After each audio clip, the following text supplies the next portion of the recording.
Hello student, आप सभी का फिर से स्वागत है साइंस के दूसरे पार्ट में। जैसा कि आप सभी को पता है कि झारखंड बोर्ड के लिए हम साइंस के लिए एक रामबाण सीरीज लेके आए, जिसके माध्यम से जितने भी ऑब्जेक्टिव क्वेश्चन साइंस में आज से पहले प्रीवियस ईयर में पूछे गए हैं और जो भी इस बार पूछे जा सकते हैं और जितने भी इंपॉर्टेंट क्वेश्चन है सभी की सीरीज हम तैयार किए हैं, सभी क्वेश्चनों की सीरीज तैयार की है, जिसके तहत रामबाण सीरीज के तहत साइंस सब्जेक्ट में टोटल 750 से ज्यादा प्रश्न ऑब्जेक्टिव प्रश्न हमने तैयार किए, जो कि झारखंड बोर्ड परीक्षा 2023 में पूछे जाने की बहुत ज्यादा संभावना है। अगर आप इन 750 प्लस ऑब्जेक्टिव प्रश्नों को पूरी तरह से देख लेते हैं तो निश्चित तौर पे आपकी बोर्ड परीक्षा में 40 ऑब्जेक्टिव पूछे जाने हैं। उन 40 ऑब्जेक्टिव में से लगभग 38 से लेकर 40 के 40 ऑब्जेक्टिव आपको यहीं से देखने को मिलेंगे। अगर आप पूर्णतः 750 प्लस ऑब्जेक्टिव प्रश्नों को देख लेते हैं तो आपकी बोर्ड परीक्षा में यह अनुमान लगा सकते हैं कि एक भी प्रश्न बाहर नहीं जाएंगे। तो डियर स्टूडेंट, वीडियो का एंड तक जरूर देखें ताकि आपके लिए बहुत ज्यादा बेनिफिट हो सके। और आपको एक इन्फॉर्मेशन दे दूं कि इससे पहले भी हमने एक वीडियो इस पर डाल चुकी है, जिसमें हमने टोटल कितने प्रश्न, तो 50 प्रश्न कर लिए थे। उनका लिंक आपको इस वीडियो के डिस्क्रिप्शन में मिल जाएगा, आप वहां से उनको जरूर देख लें। आज हम लोग 50 से आगे के प्रश्नों को देखेंगे, जिसमें हमारा जो प्रश्न होगा वो फिजिक्स पार्ट से होगा। फिजिक्स यानी कि भौतिकी। आपके साइंस जो 3 पार्ट में बटी है, एक फिजिक्स में बटी है, एक केमिस्ट्री में बटी है और दूसरा जो बटा है वो बायोलॉजी में बटा है। तो यानी कि 3 पार्ट में आपकी जो है फिजिक्स पूरी साइंस किताब बटी हुई है। तो इसमें हम लोग फिजिक्स का पार्ट को पहले करेंगे, उसके बाद केमिस्ट्री और बायोलॉजी के पार्ट को करेंगे। तो फिजिक्स का जो पार्ट है वो लगभग प्रकाश से शुरू होता है और शुरू होते हुए वो अंत कर देता है, यानी कि टोटली इसमें फिजिक्स से प्रकाश क्या है, प्रकाश के बाद होता है मानव नेत्र तथा रंग बिरंगा संसार, उसके बाद आपका विद्युत हो गया, विद्युत के बाद विद्युत धारा चुंबकीय प्रवाह, यानी कि फिजिक्स पार्ट को पूरी तरह से कवर किया गया है। और निश्चित तौर पे आपकी बोर्ड परीक्षा में एक भी प्रश्न यहां से बाहर नहीं जाने वाले। बाकी जो भी स्टूडेंट झारखंड के अलावा अन्य बोर्ड से हैं,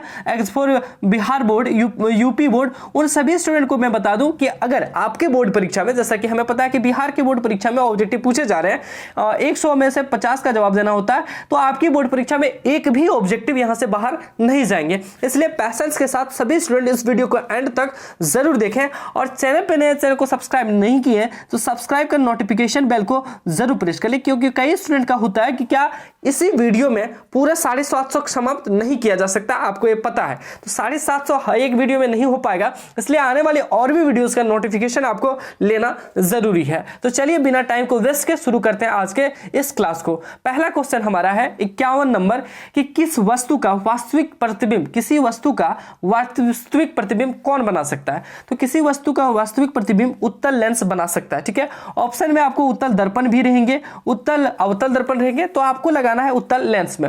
अगला क्वेश्चन है फोटोग्राफी का अदृश्य होता है, तो फोटोग्राफी का अदृश्य क्या होता है? उत्तल लेंस। यानी कि फोटोग्राफी के लिए क्या यूज किया जाता है, फोटोग्राफी के लिए कौन सा लेंस का यूज किया जाता है, ऐसा भी क्वेश्चन पूछा जाएगा, तो याद रखिएगा उत्तल लेंस।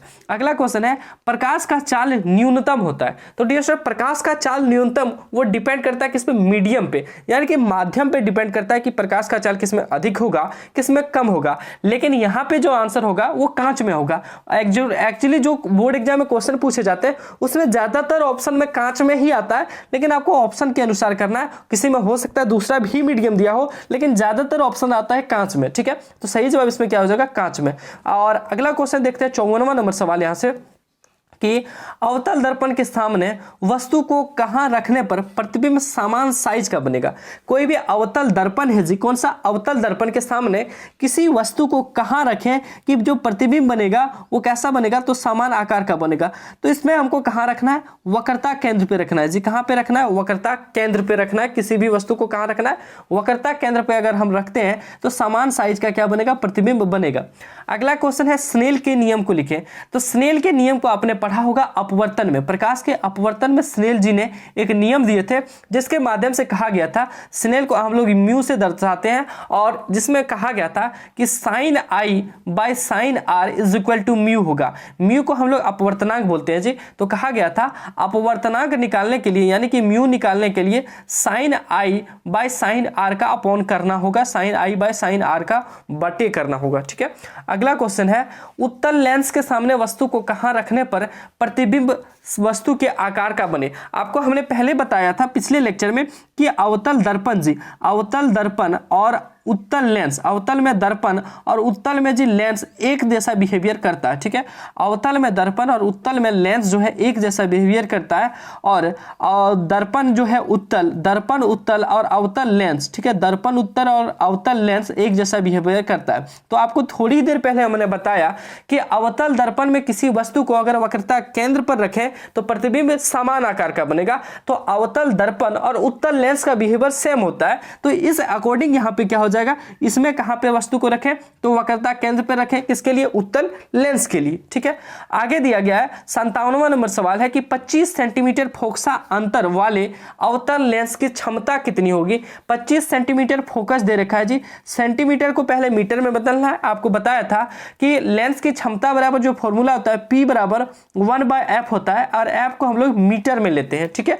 f यानी कि फोकस दूरी, तो फोकस दूरी यहाँ पे 25 सेंटीमीटर है, और 25 सेंटीमीटर को क्या करते हैं, कन्वर्ट कर लेते हैं मीटर में। तो आपको पता है कि 100 सेंटीमीटर बराबर 1 मीटर होता है, ठीक है। 100 सेंटीमीटर बराबर 1 मीटर होता है, इसलिए 25 सेंटीमीटर बराबर कितना हो जाएगा, तो 2.5 पे हो जाएगा मीटर, 2.5 मीटर।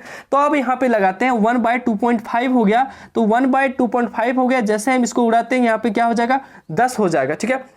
सॉरी, क्या दे रखा है, 25 सेंटीमीटर फोकसा अंतर दे रखा है जी, 25 सेंटीमीटर क्या दे रखा है, फोकसा अंतर, यानी कि f दे रखा है, ठीक है। मैं शुरू से बता रहा हूं, और आपको पता होना चाहिए कि 100 सेंटीमीटर बराबर क्या होता है, 1 मीटर होता है, ठीक है। इसलिए 25 सेंटीमीटर बराबर कितना हो जाएगा, तो 1/100 हो जाएगा, ठीक है। 1/100 गुने 25 यहाँ पे हो जाएगा, तो ये से यहाँ से आप निकाल पाएंगे तो कितना हो जाएगा, 0.25, कितना हो जाएगा, 0.25 मीटर, ठीक है। तो यहाँ पे अगर लगाएंगे 1/f वाले फॉर्मूला में, तो 1 की जगह 1 हो जाएगा, और यहाँ पे हो जाएगा 0.25। तो 0.25 से जैसे ये पॉइंट हटेगा ऊपर में 2 0 हो जाएगा, और 25 से कितने घर में, 4 घर में कट जाएगा जी, तो 100 यानी कि 4D कितना हो जाएगा, 4, और डायोप्टर से हम लोग दर्शाते हैं लेंस की क्षमता को, इसलिए 4D हो जाएगा। उसमें हमने पहले क्या बता दिया कि 2.5 मीटर होगा, वो गलत था, क्या हो जाएगा, 0.25 मीटर, ठीक है। अगला दे रखा है जल का अपवर्तनांक कितना होता है, तो जल का अपवर्तनांक कितना है जी, तो 1.33, ठीक है। जल का अपवर्तनांक 1.33 है, और हीरे का अपवर्तनांक कितना है, 2.42, हीरे का अपवर्तनांक कितना है, 2.42। सर यहाँ पे पूछा गया जल का, आप बता रहे हैं हीरे का। देखिए बोर्ड एग्जाम में जल का भी पूछा जाता है और हीरे का भी पूछा जाता है, इसलिए हमने दोनों को बता दिया। जल का अपवर्तनांक 1.33 होता है, और हीरे का अपवर्तनांक 2.42 होता है। अगला क्वेश्चन है कौन सा लेंस में वास्तविक और आभासी दोनों प्रकार का प्रतिबिंब बनता है। हमने थोड़ी देर पहले पढ़ा था वास्तविक, तो वास्तविक और आभासी दोनों प्रतिबिंब किस में बनता है, तो उत्तल लेंस में बनता है, ठीक है। अगला क्वेश्चन दे रखा है कि एक लेंस की क्षमता 5D है, ठीक है। एक लेंस की क्षमता क्या है, 5D है, वह किस प्रकार का लेंस है। एक लेंस की क्षमता जी +5D है, तो वह किस प्रकार की लेंस है। याद रखिएगा जी, जब भी प्लस में रहे, ठीक है, प्लस में जब भी रहे तो याद रखना आपको अवतल लेंस होगा, कौन सा, सॉरी उत्तल लेंस होगा। जब भी प्लस में रहे तो उत्तल लेंस आपको याद रखना, और जब भी माइनस में रहे तो अवतल लेंस याद रखना, ठीक है। जब भी प्लस में रहे तो अवतल लेंस होगा, और जब भी माइनस में रहे तब क्या होगा, अवतल, ठीक है। प्लस में उत्तल और माइनस में अवतल। अब यहाँ पे 20 सेंटीमीटर क्यों लिखा है, क्योंकि बोर्ड एग्जाम में कभी कभी पूछा जाएगा कि +5D वाले लेंस की क्षमता का फोकस दूरी निकालें। तो आपको फोकस दूरी निकालने के लिए सिंपली क्या करना है, 100 से नीचे वाले जो डायोप्टर में दिया उनको डिवाइड कर देना है। तो 5 से कितना घर में जी, 20 घर में, तो 20 सेंटीमीटर हो जाएगा इसका सही जवाब, ठीक है। अगला क्वेश्चन दिया रहा है 1 मीटर फोकसांतर वाले किसी अवतल लेंस की क्षमता ज्ञात करना है। तो 1 मीटर फोकस है, तो आपको क्या बताए थे फॉर्मूला, अभी P बराबर क्या बताते हैं, 1/f। तो 1 है, और f का मीटर में वैल्यू दे रखा है, f बराबर कितना है, 1, तो 1/1 कितना हो जाएगा जी, 1 डायोप्टर। चूंकि यहाँ पे क्या है, अवतल लेंस है, और अवतल में हमने अभी बताया साइन क्या होगा, माइनस होगा, तो 1 डायोप्टर माइनस में। अगला क्वेश्चन दे रखा है एक प्रयोग में अवतल दर्पण द्वारा किसी बिंब का प्रतिबिंब एक पर्दे पर प्राप्त किया गया। दर्पण की फोकस दूरी को निर्धारित करने के लिए प्रयोगकर्ता को मापने की जरूरत है।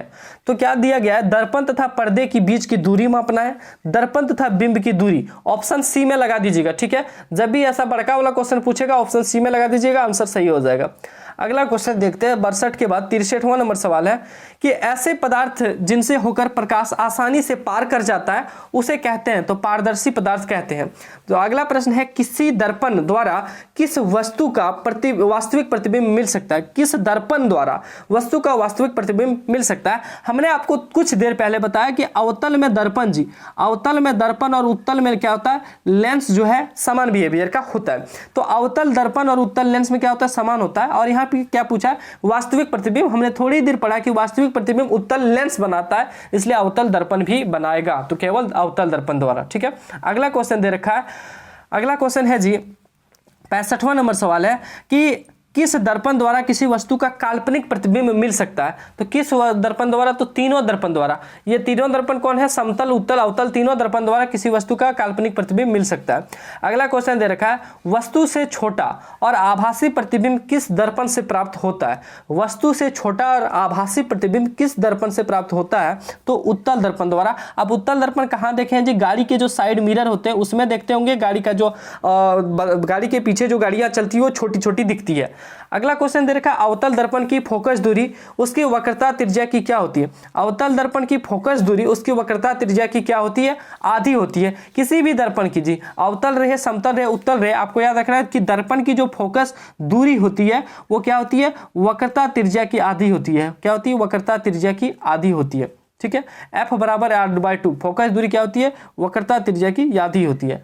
अगला क्वेश्चन दे रखा है मोटर गाड़ी के चालक के सामने लगा रहता है। मोटर गाड़ी के चालक यानी कि आप मोटरसाइकिल चलाते हैं तो आपके सामने दो आईना लगा होता है जी, दो दर्पण लगा होता है दोनों साइड। तो वो पूछा कि कैसा रहता है, तो उत्तल दर्पण का रहता है। उत्तल दर्पण में क्या दिखता है जी, छोटा दिखता है और सीधा दिखता है, छोटा और सीधा दिखता है गाड़ी के साइड मिरर में। ठीक है, अगला क्वेश्चन दे रखा है उत्तल दर्पण द्वारा बना प्रतिबिंब होता है। उत्तल दर्पण द्वारा बना प्रतिबिंब कैसा होता है, काल्पनिक और सीधा होता है। ठीक है, क्या होता है, काल्पनिक और सीधा होता है। अगला क्वेश्चन दे रखा है संबंध F बराबर R/2 सत्य है। संबंध जो है F बराबर R/2 सत्य है अवतल और उत्तल दोनों दर्पण के लिए। ठीक है, फोकस दूरी जो होती है वक्रता त्रिज्या की आधी होती है। ये किसके लिए है, तो अवतल और उत्तल दोनों दर्पण के लिए। एक्चुअली बाद में क्या हो जाता है, बाद में क्या हो जाता है डियर स्टूडेंट, आपको पता होना चाहिए। समतल में क्या होता है, समतल में जितना दूरी पर बिंब रहता है उतनी ही दूरी पर क्या रहती है, प्रतिबिंब रहती है। इसलिए ये नियम नहीं लागू होता है, इसलिए संबंध F बराबर R/2 जो होता है वो दो ही दर्पण के लिए लागू होता है। अगला क्वेश्चन दे रखा है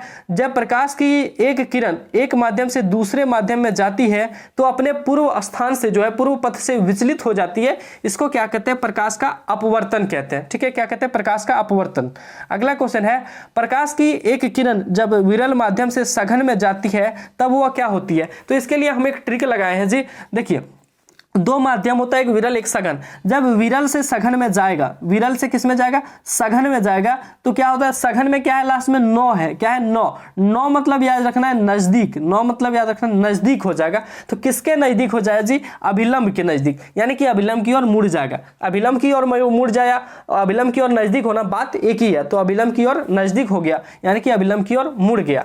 अब जब सघन से विरल में जाएगा, सघन से विरल में जाएगा, तो ये आपको पता होना चाहिए कि विरल से सघन में गया तो नजदीक हुआ, तो इसमें दूर होगा। तो ये आपको ट्रिक से याद रखना है, ये वैसे ही याद रह जाएगा, तो इसमें दूर हो जाएगा। ठीक है, अगला क्वेश्चन है जब प्रकाश की किरण दो माध्यमों को अलग अलग करने वाली सतह पर लंबवत पड़ती है तो क्या होती है, बिना मुड़े सीधे निकल जाती है। क्या कह रहा है, जब प्रकाश की किरण दो माध्यम को अलग करने वाली सतह पर लंबवत यानी कि सीधा पड़ती है तो क्या होती है, बिना मुड़े कैसे सीधे निकल जाती है। ठीक है, अगला क्वेश्चन दे रखा है पानी से भरी बाल्टी की गहराई कम मालूम पड़ने का कारण है। पानी से भरी बाल्टी जो आप देखते होंगे लगता होगा कि बहुत ज्यादा गड्ढा नहीं है, बहुत ज्यादा गहरा नहीं है, तो इसका कारण क्या है, प्रकाश का अपवर्तन है। अगला क्वेश्चन है 75 नंबर जब प्रकाश की किरण सघन माध्यम से विरल में जाती है तो अभिलंब से दूर मुड़ जाती है, अभी हमने बताया। अगला क्वेश्चन है मानव नेत्र के लिए दृष्टि का अस्थायित्व होता है। मानव नेत्र के लिए दृष्टि का अस्थायित्व क्या होता है, 1/16 सेकंड। क्या होता है, 1/16 सेकंड। अगला दे रखा है किसी वस्तु का प्रतिबिंब कहाँ बनता है, तो कहाँ बनता है जी, आंख में बनता है। आंख में कहाँ पे, रेटिना पर। किस पे बनता है जी, रेटिना पे। रेटिना का ही दूसरा नाम हम लोग कहते हैं दृष्टि पटल, याद रखिएगा, रेटिना का ही दूसरा नाम है दृष्टि पटल पे बनता है। ठीक है, अगला क्वेश्चन रहेगा, आपको ऑप्शन मिलेगा तो आप आसानी से कर पाइएगा, हमने ऑप्शन इसलिए नहीं लगाए क्योंकि उसमें लेट होता। अगला क्वेश्चन है जी नेत्र में प्रवेश करने वाली प्रकाश की किरणों का अधिकांश अपवर्तन होता है, तो कहाँ होता है, कोर्निया के बाहरी पृष्ठ पर। यानी कि नेत्र में जो प्रवेश करती है प्रकाश की किरण, उसका अधिकांश अपवर्तन कहाँ होता है? तो कॉर्निया के बाहरी पृष्ठ पर। ठीक है, ये सब जो क्वेश्चन है वो मानव नेत्र का है। ठीक है, मानव नेत्र का क्वेश्चन है। इसके पहले जो लेंस वाला क्वेश्चन पढ़ रहे थे वो कहाँ का था? वो था हमारा प्रकाश का परावर्तन अपवर्तन से। अगला है पुतली के साइज को कौन नियंत्रित करता है? तो पुतली के साइज को नियंत्रित कौन करता है जी? परितारिका। याद रखिएगा, पुतली के साइज को परितारिका नियंत्रित करता है। अगला है 80 नंबर, आंख का व्यवहार होता है। आंख का व्यवहार कैसा होता है? आपको ऑप्शन में दिया रहेगा, अवतल लेंस की तरह, उत्तल लेंस की तरह, अवतल दर्पण की तरह, उत्तल दर्पण की तरह। तो याद रखिएगा उत्तल लेंस की तरह इनका व्यवहार होता है। अगला क्वेश्चन दे रखा है, मानव नेत्र में किस प्रकार का लेंस पाया जाता है? मानव नेत्र में कैसा लेंस पाया जाता है? तो उत्तल लेंस पाया जाता है। दोनों क्वेश्चन सेम ही है, पूछने का ढंग अलग है। एक स्वस्थ आंख की दूर बिंदु क्या है? यानी कि एक स्वस्थ व्यक्ति है, उनकी आंख की दूर बिंदु यानी कि अधिकतम वो कितनी दूरी तक देख सकता है? तो इसका सही जवाब हो जाएगा अनंत तक। क्या हो जाएगा? अनंत तक। नजदीक बिंदु कितना है जी? 25 सेंटीमीटर। अगला क्वेश्चन है कि सामान्य दृष्टि से वयस्क के लिए सुस्पष्ट दर्शन की अल्पतम या फिर न्यूनतम दोनों पूछा जाएगा। याद रखिएगा, अल्पतम या फिर न्यूनतम दूरी कितनी है? 25 सेंटीमीटर। ठीक है, मिनिमम कोई भी व्यक्ति, याद रखिएगा, कोई भी सामान्य व्यक्ति नॉर्मल जिसको कोई आंख में बीमारी नहीं है, वो अधिकतम अनंत तक देख सकता है। ठीक है, अधिकतम अनंत तक देख सकता है। और बहुत ज्यादा नजदीक कितना? 25 सेंटीमीटर। उससे अगर नजदीक आप कीजिएगा तो वो धुंधला दिखने लगेगा। आप कभी पढ़िएगा और आंख में सटा लीजिएगा, नहीं दिखेगा। तो वही कह रहा है, तो न्यूनतम 25 और अधिकतम अनंत। अगला क्वेश्चन है, नेत्र द्वारा किसी वस्तु का कैसा प्रतिबिंब बनता है? नेत्र द्वारा कैसा प्रतिबिंब बनता है? तो वास्तविक बनता है, उल्टा तथा छोटा बनता है। सर हमें दिखता तो सीधा है, उल्टा कैसे बनता है? तो सर उल्टा बनता है और सीधा उनको कौन करता है? तो आपका ब्रेन। सर ब्रेन आपका उनको क्या करता है? सीधा करता है, वो ब्रेन का काम होता है। ठीक है, तो आपका सही जवाब क्या जाएगा? वास्तविक बनता है तथा उल्टा तथा छोटा बनता है। अब पेड़ बहुत बड़ा रहता है तो क्या आंख में बड़ा बड़ा बनता है? नहीं बनता, छोटा बनता है। देखिएगा किसी की आंख में। ठीक है, अगला है, निकट दृष्टि दोष को दूर करने के लिए किस चश्मे का प्रयोग किया जाता है, या कैसा चश्मे का कैसे लेंस का प्रयोग किया जाता है? अवतल लेंस का। ये क्वेश्चन हम ऐसा ट्रिक आपको देने जा रहे हैं जो कि आपको अभी तक किसी ने नहीं बताया होगा और आप आसानी से याद भी रख लीजिएगा। देखिए, जो दो तरह के दृष्टि दोष आपके बोर्ड एग्जाम में पहले पूछे जाते हैं। ठीक है, एक अलग सा है, उनको भी बताएंगे। दो तरह के दृष्टि दोष मेन होते हैं। एक तो होता है जी दूर दृष्टि दोष और एक होता है निकट दृष्टि दोष। क्या होता है? एक दूर, एक निकट दृष्टि दोष। याद रखिए, दूर को दीर्घ भी बोलते हैं, दूर को क्या होते हैं? दीर्घ दृष्टि दोष भी बोलते हैं। तो इसके ठीक करने के लिए पूछा जाता है कि कौन सा लेंस का प्रयोग किया जाता है।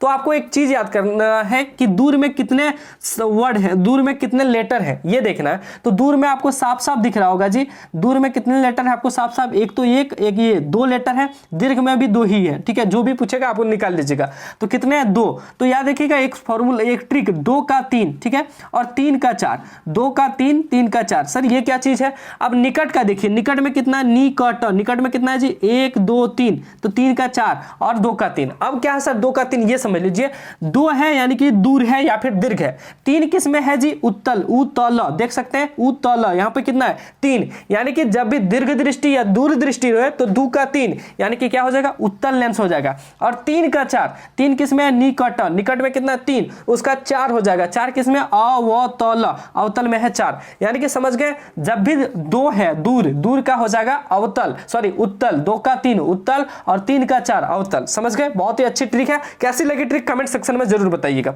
ठीक है, अगला क्वेश्चन देखते हैं। एक बार फटाफट वीडियो को लाइक करते हुए दोस्तों में जरूर शेयर कर दीजिएगा ताकि उनको भी इनका बेनिफिट मिल सके। अगला क्वेश्चन है जी कि किसी दृष्टि दोष को अवतल और उत्तल दोनों लेंसों की बनी द्विफोक्सी लेंस द्वारा संशोधित किया जा सकता है। तो कौन सी दृष्टि दोष है? तो जरा दूर दृष्टि दोष। क्या होती है जी? जरा दूर दृष्टि दोष नामक एक बीमारी है जिसको किससे ठीक किया जाता है? तो अवतल और उत्तल दोनों तरह के लेंस लगे होते हैं। आप कभी अपने दादाजी या फिर किसी का चश्मा देखिएगा जिसको वैसी बीमारी है, तो उसका चश्मा ऐसे रहता होगा जी। ऐसे कहने का मतलब नीचे में इस तरह से रहता होगा और ऊपर में प्लेन रहता होगा। तो इसमें 2 तरह के लेंस लगे रहते हैं। ठीक है, अगला क्वेश्चन है, जो नेत्र निकट स्थित वस्तु को साफ नहीं देख पाता है वो उसमें कौन सा दृष्टि दोष होता है? देखिए, दृष्टि दोष 2 तरह के होते हैं। तो पहला दृष्टि दोष निकट है और दूसरा क्या है?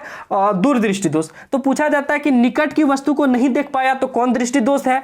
दूर की वस्तु को नहीं देख पाया तो कौन दृष्टि दोष है? तो इसके लिए हम भी एक चीज बताते हैं। या देखिए, निकट पूछा जाएगा, निकट यानी कि निकट की वस्तु को वो देखेगा, कहते हैं निकट दृष्टि दोष। यानी कि निकट दृष्टि दोष सुनने में लगता है कि निकट को नहीं नहीं देख पाएगा, लेकिन वो निकट को ही देखता है। इसलिए याद रखिएगा, निकट दृष्टि दोष जो होता है उसमें वो क्या करता है, व्यक्ति को निकट की वस्तु साफ साफ दिखती है, निकट की वस्तु को क्या क्या दिखती है, साफ साफ दिखती है। और दूर दृष्टि दोष में दूर की वस्तु दिखती है, जो भी दृष्टि दोष दिया हो वही दिखेगा, जो दिखता है वो दिखता है, जो दिखता है वो दिखता है। यानी कि निकट है तो निकट दृष्टि दोष में निकट की वस्तु दिखेगी, दूर दृष्टि दोष में दूर की वस्तु दिखेगी। तो यहां पे पूछा गया है कि निकट दृष्टि दोष निकट की स्थित वस्तु को नहीं देख पा रहा, यानी कि निकट को नहीं देख पा रहा है तो किसको देख रहा है, दूर को देख रहा है। और दूर दृष्टि दोष में दूर को देख सकते हैं, यानी कि इसको बीमारी कौन सा है, दूर दृष्टि दोष। कौन सा है, दूर दृष्टि दोष।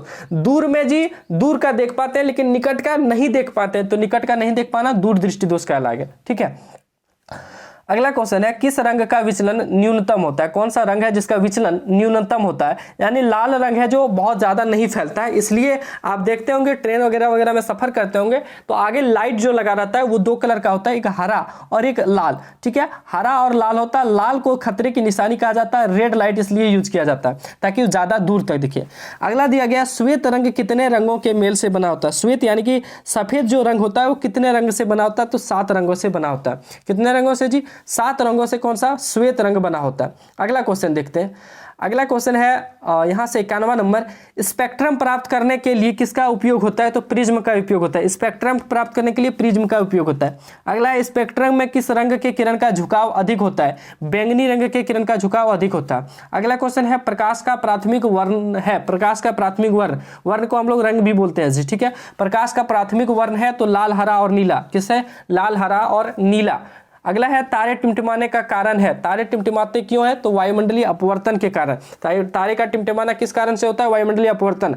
अगला क्वेश्चन है 95 नंबर, प्रकाश के किस घटना के कारण सूर्य हमें वास्तविक सूर्योदय से लगभग 2 मिनट पूर्व दिखाई देने लगता है, तो वायुमंडलीय अपवर्तन के कारण। प्रकाश के कौन सी घटना के कारण सूर्य जो हमें है सूर्योदय से 2 मिनट पहले दिखता है और सूर्यास्त के 2 मिनट बाद तक दिखता है, तो वायुमंडलीय अपवर्तन के कारण। अगला है, तारों का टिमटिमाना प्रकाश की किस घटना को दर्शाता है, तो वायुमंडलीय अपवर्तन की घटना को दर्शाता है। अगला क्वेश्चन है, वायुमंडल में कौन सा वर्ण अधिक प्रकीर्णन करता है। वायुमंडल में कौन सा वर्ण अधिक प्रकीर्णन करता है, नीला, इसलिए आकाश का रंग कैसा दिखता है, नीला। ठीक है, अगला क्वेश्चन है, जब सूर्य का प्रकाश वायुमंडल से गुजरता है तो वायु में के सूक्ष्म कण किस रंग के प्रकाश को अधिक प्रबलता से प्रकीर्णन करते हैं, तो नीला। ठीक है, अगला क्वेश्चन देखते हैं, प्रकाश के किस रंग का तरंगदैर्घ्य सबसे अधिक होता है। तरंगदैर्घ्य सबसे अधिक किसका होता है, लाल का, इसलिए क्या दिखता है, सबसे दूर तक दिखता है। अगला है, चंद्रमा पर खड़े अंतरिक्ष यात्री को आकाश कैसा प्रतीत होता है, तो काला प्रतीत होता है। कैसा जी, काला प्रतीत होता है। अगला है, किसी कोलियडी, ठीक है, किसी कोलाइडी विलयन में निलंबित कणों से प्रकाश प्रकीर्णन को कहा जाता है टिंडल प्रभाव। ये क्या है, कोलाइड विलयन। ठीक है, कोलाइड विलयन में पूछा जा रहा है कि कैसा दिखता है, कोलाइड विलयन में निलंबित जो कणों से प्रकाश का प्रकीर्णन को कहा जाता है तो टिंडल प्रभाव कहा जाता है। ठीक है, क्वेश्चन को जरूर आसानी से पढ़िएगा, एक्चुअली हमें स्पीड में बतानी हो रही तो थोड़ा इधर उधर हो जा रहा है। अगला क्वेश्चन है, दृश्य प्रकाश में किस वर्णन का तरंगदैर्घ्य अधिकतम होता है। दृश्य प्रकाश में किस रंग का अधिकतम होता है, तो लाल रंग का। ठीक है, अगला क्वेश्चन देख रखा है, किसी अंतरिक्ष यात्री को आकाश कैसा प्रतीत होता है, तो काला प्रतीत होता है। याद रखिएगा, कोई भी अंतरिक्ष यात्री को आकाश कैसा प्रतीत होता है, काला। अब है अगला क्वेश्चन विद्युत चैप्टर का, यहां से कौन सा चैप्टर आ गया, विद्युत चैप्टर 104 नंबर से।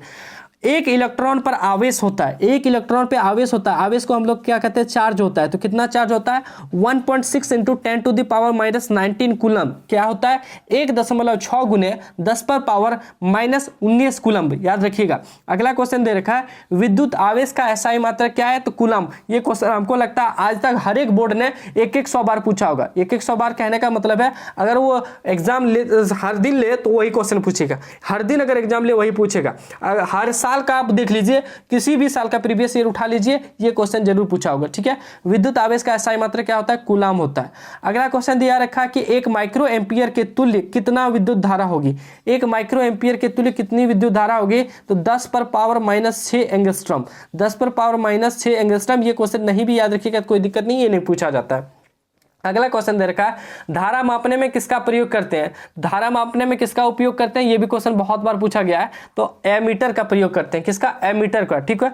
अगला क्वेश्चन है बैटरी से किस प्रकार की धारा प्राप्त होती है, तो बैटरी से किस प्रकार की धारा प्राप्त होती है, दिष्ट धारा। अगला क्वेश्चन दे रखा है आमीटर को विद्युत परिपथ में कैसे जोड़ा जाता है, एमीटर या आमीटर दोनों एक ही चीज है, कैसे जोड़ा जाता है, तो श्रेणी क्रम में जोड़ा जाता है। कैसे जी, श्रेणी क्रम में जोड़ा जाता है, याद रखिएगा। अगला क्वेश्चन दे रखा है विद्युत धारा का एसआई मात्रक होता है, विद्युत धारा का एसआई मात्रक क्या होता है, एम्पियर होता है। विद्युत धारा का एसआई मात्रक क्या होता है, एम्पियर होता है। किसी उपकरण में धन प्लस और माइनस का चिन्ह नहीं होता है, किस उपकरण में धन यानी प्लस और ऋण यानी माइनस का चिन्ह नहीं होता है, तो कुंडली में ऐसा नहीं रहा आता है। अगला क्वेश्चन है किसी बल्ब से 1 मिनट में 120 कूलम आवेश प्रवाहित हो रहा है, तो विद्युत धारा का मान क्या होगा, 2 एम्पियर होगा। यहाँ पे टाइम कितना है जी, टाइम है 2 मिनट, 2 मिनट यानी कि कितना, 60 दूनी 120 सेकंड, 2 मिनट यानी कि 120 सेकंड। और कितना कूलम प्राप्त हो रहा है, तो Q इक्वल टू 1/120 कूलम, ठीक है, ये प्राप्त हो रहा है। तो पूछा है कितना एम्पियर धारा प्रवाहित होगा, तो धारा कितना एम्पियर या विद्युत धारा का मान पूछा है। तो याद रखिएगा विद्युत धारा का जब भी आप मान निकालिएगा तो यहां से आप निकाल लीजिएगा, ठीक है।